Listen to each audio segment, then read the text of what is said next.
اب دیکھیں پہلا سوال ہی کتنا کریٹیکل ہے، یہ بہت اہم ترین سوال ہے دین الہی کے اعتبار سے، جو ایک فتنہ کھڑا کیا ہوا ہے آج لوگوں نے پوری دنیا کے اندر کامن ریلیجن کے پوائنٹ آف ویو سے، کہ کیا قرآن حکیم میں ایسی کوئی آیت ہے کہ ایمان باللہ اور ایمان بالآخرہ قیامت کے دن نجات کے لیے کافی ہے اور ایمان بالرسالت کی ضرورت نہیں ہے؟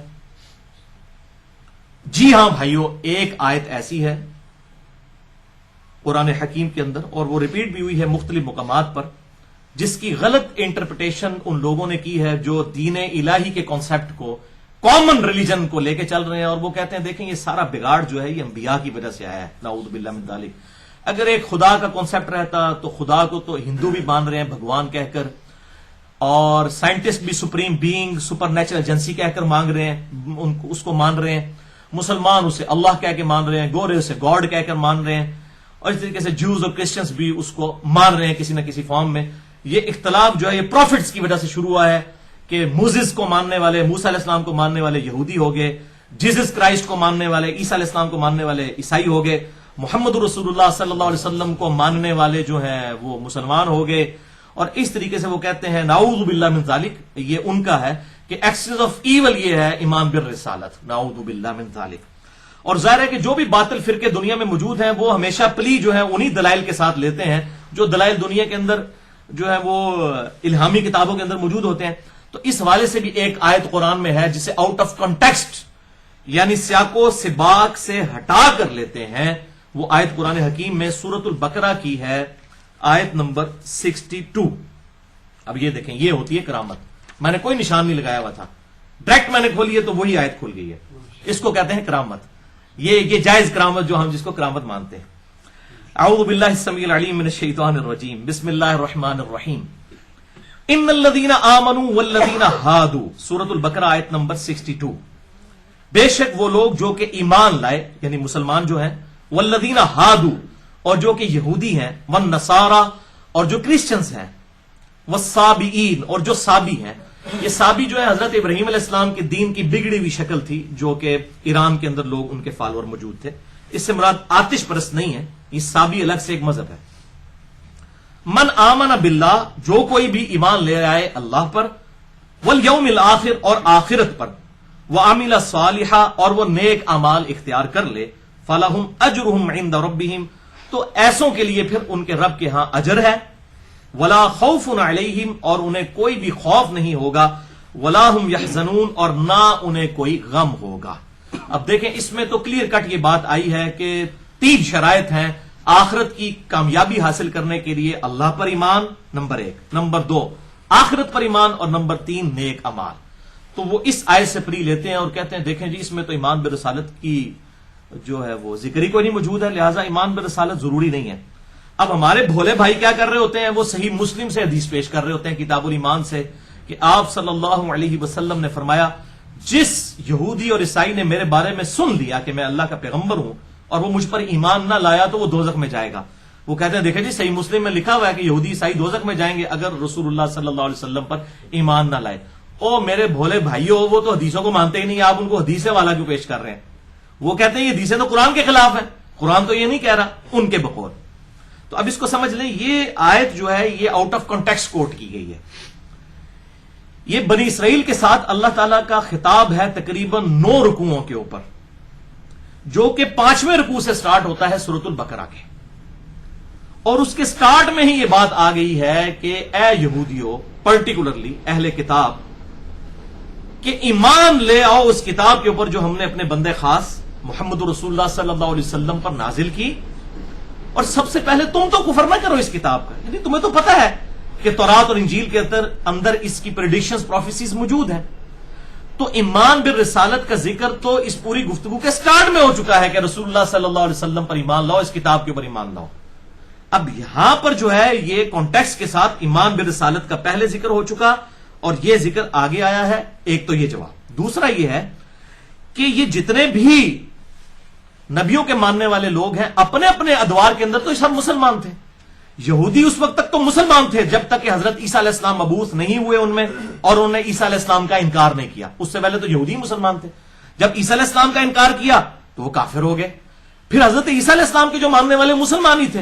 جب محمد رسول اللہ صلی اللہ علیہ وسلم دنیا میں تشریف لائے تو جو لوگ ان کو مان لیا مسلمان باقی رہے، باقی لوگ پھر کافر ہو گئے کیونکہ انہوں نے ایک اور پیغمبر کا انکار کر دیا. لہٰذا اپنے اپنے ادوار میں تو سب کے سب لوگ مسلمان ہی رہے، لیکن جو جو پیغمبر آتے گئے جو جو انکار کرتا گیا وہ الگ ہوتا گیا.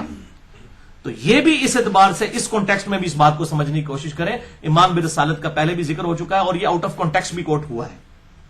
اس کو آپ اس مثال سے سمجھیں کہ میں کہتا ہوں جی ڈاک خانے میں ٹیلی فون اور بجلی کے بل جو ہیں وہ صبح 9 سے لے کر 5 بجے تک جمع ہوتے ہیں سپوز.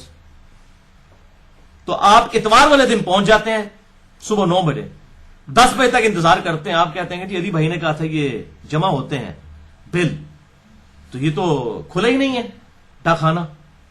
تو بھائی اس کی دوسری شک یہ ہے کہ ادر دین اتوار، سنڈے کے علاوہ، اس کانٹیکسٹ میں اس کو سمجھنا ہے، سنڈے کے علاوہ جو ہے بل جمع ہوتے ہیں. یہ دوسری شک ہوگی. آپ اس شک کو چھوڑ کے صرف کہیں گے جو 9 سے لے کے 5 تک جمع ہوتے ہیں، دوسری شرط کو کنسیڈر ہی نہ کریں تو آؤٹ آف کانٹیکسٹ ہے. اسی طریقے سے ایمان برسالت کا ذکر پہلے گزر چکا، وہ اسی طرح ہے جیسے کہ سنڈے والے دن چھٹی ہوگی. اور یہاں پر ایک جنرل چیز آئی کہ ایمان باللہ اور ایمان اللہ پر کیا ہے، اس لانے کا حق یہ ہے کہ آپ اس کے تمام پیغمبروں کو مانیں. یہ نہیں ہے افتؤمنون ببعض الکتاب وتکفرون ببعض، کتاب کے کچھ حصے کو مان لو کچھ کو نہیں مانتے. اور پھر یہ تو قرآن کے اندر آیا نا، قرآن باقی چھوڑ دیں گے آپ؟ باقی قرآن تو نہیں چھوڑیں گے. قرآن نے آپ کو یہ بتایا نا کہ جو اللہ پر یوم آخرت پر ایمان لے اور نیک اعمال کرے اس کے لیے بخشش ہے. تو قرآن ہی نے تو باقی کہا ہے کہ جو ہے وہ ایمان بالرسالت بھی لانا ضروری ہے. اس حوالے سے آپ دیکھیں سورہ آل عمران میں جو آیت ہے بڑی مشہور، سورہ آل عمران آیت نمبر 31، اعوذ باللہ من الشیطان الرجیم قل ان کنتم تحبون اللہ فاتبعونی یحببکم اللہ. اے محبوب صلی اللہ علیہ وسلم ان سے فرماؤ کہ اگر تم اللہ سے محبت کا دعویٰ رکھتے ہو تو پھر میری اتباع کرو، محمد رسول اللہ صلی اللہ علیہ وسلم کی، پھر اللہ تم سے محبت کرے گا اور تمہارے گناہوں کو بھی معاف فرما دے گا. تو اللہ کی محبت کا تقاضا محمد رسول اللہ صلی اللہ علیہ وسلم کی اتباع ہے.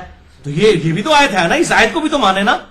اسی طریقے سے آیا سورہ نساء کی آیت نمبر 80 میں من یطع الرسول فقد اطاع اللہ، جس نے رسول اللہ کی اطاعت کی گویا اس نے اللہ کی اطاعت کی.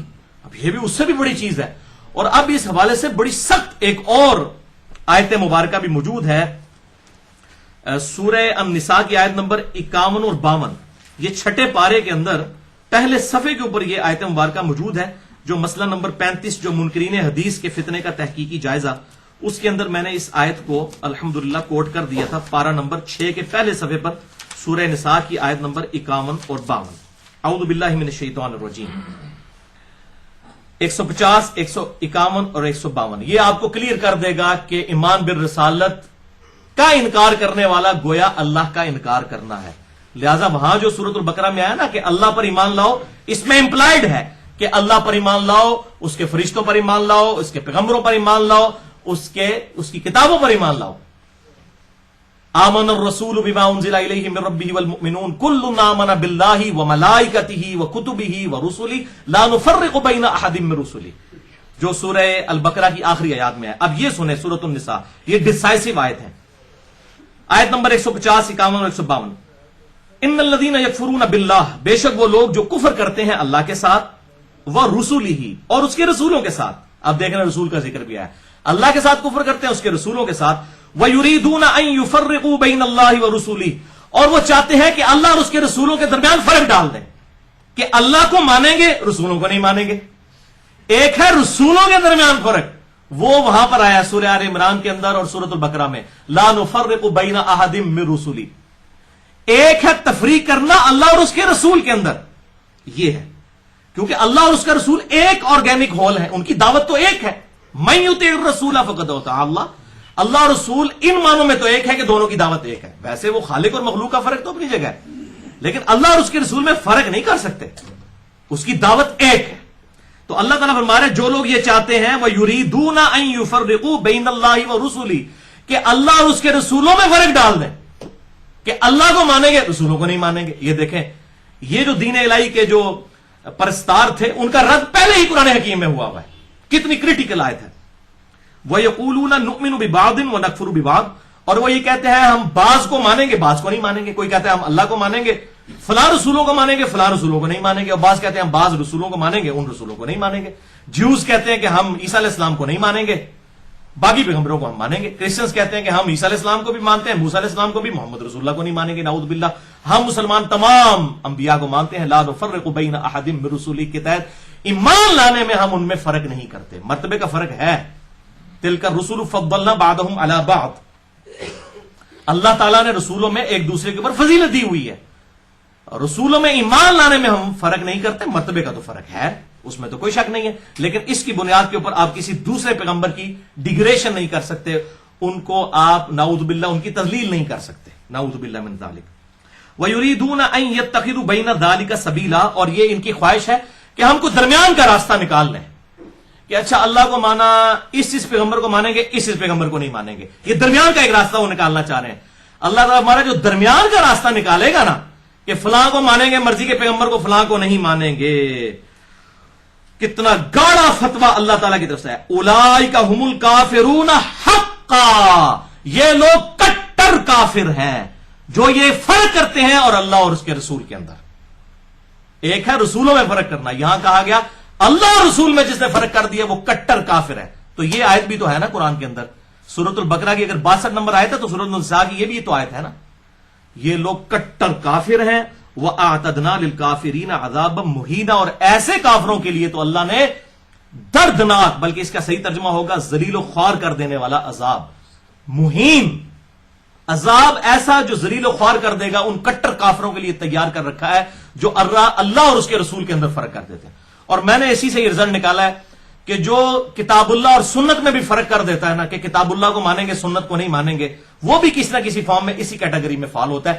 اسی لیے منکرین حدیث کے کانٹیکسٹ میں جو میں نے لیکچر دیا تھا، مسئلہ نمبر 35، وہ انہی آیات کے کانٹیکسٹ میں دیا تھا سورۃ النساء میں، الحمدللہ۔ تو اللہ تعالیٰ بات ہے یہ لوگ کٹر کافر ہیں۔ والذین آمنوا باللہ، اور جو لوگ اللہ پر ایمان لاتے ہیں، وہ رسولی، اور اس کے تمام رسولوں پر، ولم یفرق بین احد منہم، اور کسی میں فرق نہیں کرتے، نہ اللہ اور اس کے رسول میں فرق کرتے ہیں اور نہ رسولوں کے اپنے درمیان فرق کرتے ہیں۔ یہ دو تفریقیں ہیں، ایک اللہ اور اس کے رسول کے درمیان تفریق اور ایک رسولوں کے درمیان تفریق۔ تو جو لوگ اس طریقے سے ایمان لاتے ہیں، اولئک سوف یؤتیہم اجورہم، ایسے لوگ ہیں جن کو عنقریب ان کا اجر دیا جائے گا۔ وکان اللہ غفور الرحیم، اور اللہ تعالیٰ بخشنے والا مہربان ہے ایسے لوگوں کے لیے۔ یہ بہت بڑا فتنہ تھا آج کے دور کے اندر، اور اکثر مجھے ای میلز آتی تھی۔ اللہ تعالیٰ کا شکر ہے کہ یہ ہمارے کوسچن آنسر سیشن کی برکت سے آج یہ ایشو بھی ریزالو ہو گیا۔ سورۃ البقرہ کی آیت نمبر 62 کو آؤٹ آف کنٹیکسٹ جو کوٹ کرتے تھے، قرآن حکیم کی کو پورا ٹوٹیلٹی میں لینا ہے، یہ نہیں ہے کہ چند حصے لے لیے چند نہیں لیے۔ اور میں آپ کو یہ پہلے بھی کئی بار بات کہہ چکا ہوں کہ قرآن حکیم اس وقت تک ایک کامل کتاب ہے جب تک یہ مکمل ہے۔ قرآن کا ایک صفحہ بھی اگر آپ پھاڑ دیں تو یہ کامل ہدایت کے لیے کافی نہیں رہے گی۔ کیوں؟ قصہ آدم اور ابلیس قرآن حکیم میں 7 دفعہ بیان ہوا ہے، اور 6 جگہ یہی آتا ہے اللہ تعالیٰ نے حکم دیا فرشتوں کو کہ سجدہ کرو، تمام فرشتوں نے سجدہ کیا سوائے ابلیس کے۔ اس سے تو کلیئر کٹ یہی پتا چلتا ہے کہ ابلیس بھی فرشتہ تھا۔ اور دوسری طرف قرآن حکیم میں جگہ جگہ یہ بات آتی ہے کہ فرشتے اللہ کی نافرمانی نہیں کرتے، وہ تو اس کے حکم کے پابند ہیں، انسان پریشان ہو جاتا ہے۔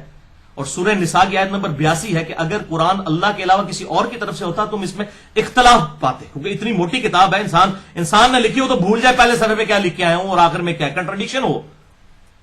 لیکن سورۃ الکہف میں پھر یہ ٹروتھ ریویل ہوا، کان من الجن ففسق عن امر ربی، وہ جنوں میں سے تھا اس لیے اس نے اپنے رب کی حکم کی نافرمانی کی۔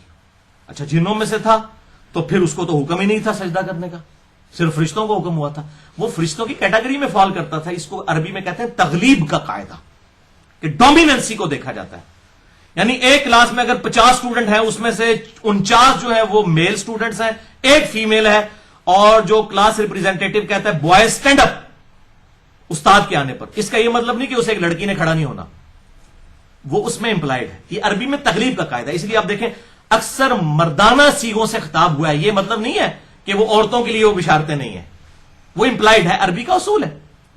تو یہ تغلیب کا قاعدہ تھا، اور وہاں پہ بھی فرشتے سارے تھے، ایک ہی جن تھا تو سب کو امپلائڈ تھا۔ پھر اللہ تعالیٰ نے اس کا بھی وہم نکال دیا کہ اس کی اللہ تعالیٰ سے ڈیبیٹ ہوئی ہے۔ اللہ نے پھر اسے پوچھا کہ بتا تجھے کس نے منع کیا؟ تو یہ جو مامے آج کہہ رہے ہیں قرآن میں یہ فاڑ نکال رہے ہیں نعوذ باللہ من ذالک، تو ان سے پوچھیں کہ اس وقت شیطان کہہ دیتا نا یا اللہ تو فرشتے نے حکم دیتا ہے، میں تو فرشتہ ہے ہی نہیں ہے۔ لیکن اس نے آگے سے بحث کی، اور کس لیول کی بحث کی، وہ میرا مسئلہ نمبر 79 اللہ، انسان اور شیطان، 2.25 گھنٹے کی گفتگو ہے۔ قرآن حکیم سے کراس ریفرنسز سارے لے کر میں نے الحمدللہ اس ایشو کو ریزالو کیا ہے. یہ بھی الحمدللہ آج سورۃ البقرہ آیت نمبر 62 والا ایشو بھی الحمدللہ ریزالو ہوا.